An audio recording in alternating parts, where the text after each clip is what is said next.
It would have to be occultist structures and practices.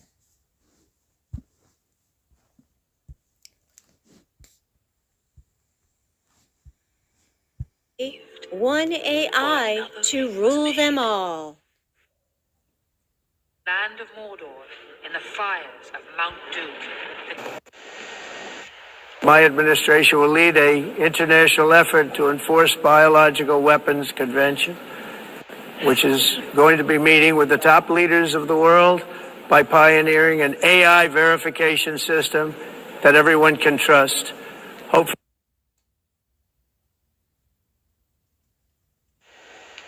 Hopefully the UN can play a constructive role, and it will also be one of the early projects under AI. Let's see how good it is, because a lot of people are saying it could be one of the great things ever, but it also can be dangerous, but it can be put to tremendous use and tremendous good, and this would be an example of that.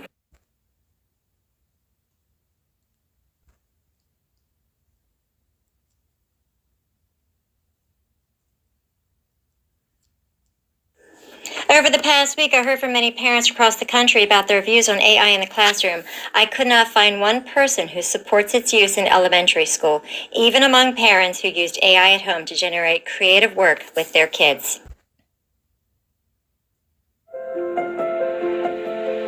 Are you ready for an AI challenge?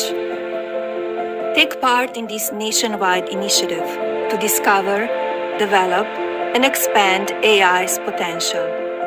As someone who created an AI-powered audiobook and championed online safety through the Take It Down Act, I've seen firsthand the promise of this powerful technology. Now, I pass the torch of innovation to you. Just as America once led the world into the skies, we are poised to lead again, this time in the age of AI. The President's National Artificial Intelligence Challenge invites every student in America, from kindergarten to 12th grade, to unleash their imagination and showcase the spirit of American innovation. Silence, witch.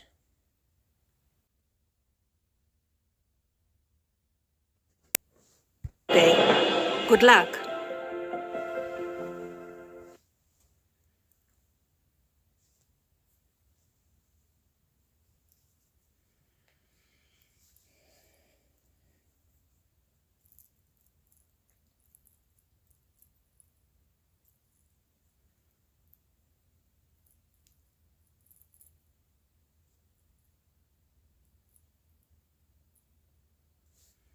She's like, and in the odds forever be in your favor.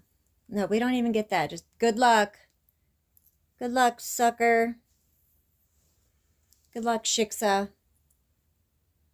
These beautiful children, lives taken, stolen by serial killer AI.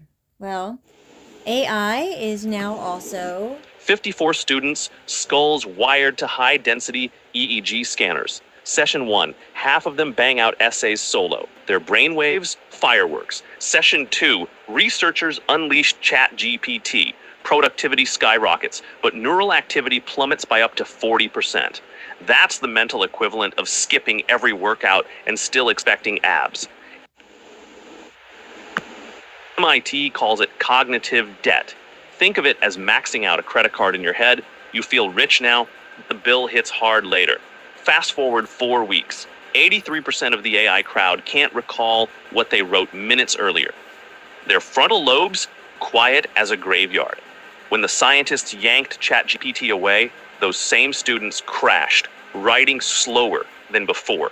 Meanwhile, the search engine-only group, brainwaves stayed lit, memory strong, essays sharper. okay, so it's funny. Neurodegeneration. ChatGPT, serial killer, causes neurodegeneration of all ages. As young as parents are providing their children with any sort of AI experience, it would seem. And as if that isn't bad enough, now we have this. These people are very connected. The reason these bodies are kept there for so long happens to be because they are waiting for buyers. And videos outside, especially your daughter or your wife, and all children. AI has officially empowered the smugglers to know where your children are at all times. And somehow it's perfectly legal. Make sure you get this out to everybody.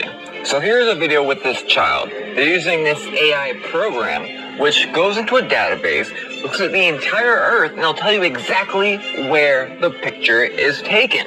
And I've seen so many different analysis from the same AI bot, and it's always dead on every single time. He was standing right there, right by the fence. You can see right there. Can you even imagine how dangerous this is? They can find out your exact location. And the even crazier part, I've seen where they're able to do it within buildings through realtor listings. Meaning if you take a picture in your house and it has enough of your house's details, it can tell people exactly where you live. Do you know how many missing children? Do you know how many missing women we have a year? But they don't care because they're getting rich off of AI. Spread the word. You would think during a time where we have a lot of children and adults going missing, people would stop uploading their every move on social media, especially with photos and especially with their children. It's 10 p.m. Do you know where your children are?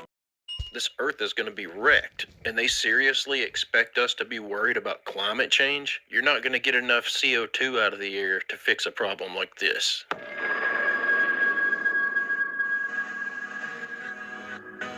This new data centers report is extremely concerning. It found that data centers' air pollution is associated with lung issues, death, and premature deaths. Now, according to a new report, data center emissions could cause breathing issues and premature deaths for those living nearby. A report from Community and Environmental Defense Services suggests states require data centers to provide health impact assessments before they're built to prevent negative effects on nearby residents' health. Now, Ohio does not require health impact reports for data centers, but Central Ohioans are becoming more wary of data center pollutants and health risks. This is serious, people. The report was compiled by CEDS founder and president Richard Klein, who has been working in development-related concerns for 40 years. Klein found a single data center could pose negative health risks for people living at least 0.6 miles away, sometimes further. Klein said risks increase when a home is near multiple data centers. Now, a growing number of Central Ohioans live near one or more data centers or will in the near future. There are 130 data centers in the Columbus area alone, with large concentrations of data centers in New Albany, Western Lincoln County, and Hilliard. Klein said air pollution risks come from data centers emitting nitrogen dioxide and tiny inhalable particles that can harm people's lungs. According to the National Institute of Health, the tiny inhalable particles cause between 100,000 and 200,000 premature deaths each year. Terrible. This is worrisome. And I live in Ohio. People, obviously, this is becoming a real problem. Not good. So when they say that it's causing between 100,000 and 200,000 premature deaths per year, are they saying like each individual data center is causing that, or all of the data centers combined? That is a very important detail I feel like they skipped over. But either way, this kind of makes sense. If they want to put us all in 15-minute smart cities, this is probably a good way to do it. They're going to make the entirety of the rest of the landscape completely uninhabitable. All I know is it is infuriating to see what the powers that be are doing to this planet while gaslighting us about CO2 emissions, how we need to start all switching over to electric cars and pass. Yeah, and stop eating meat. You know, I read a study saying that meat eating is actually good for brain development. Who knows the truth anymore? I think that's about it for the AI update. Thank God, because I don't think it's going to get much worse. Knock on wood. What do you think? What are we going to do about these AI data centers? Spread the word and definitely have an AI table at your town hall meeting. Make sure you have a data center booklet with all the information that people need to know about. Make sure that they're not building any data centers near you.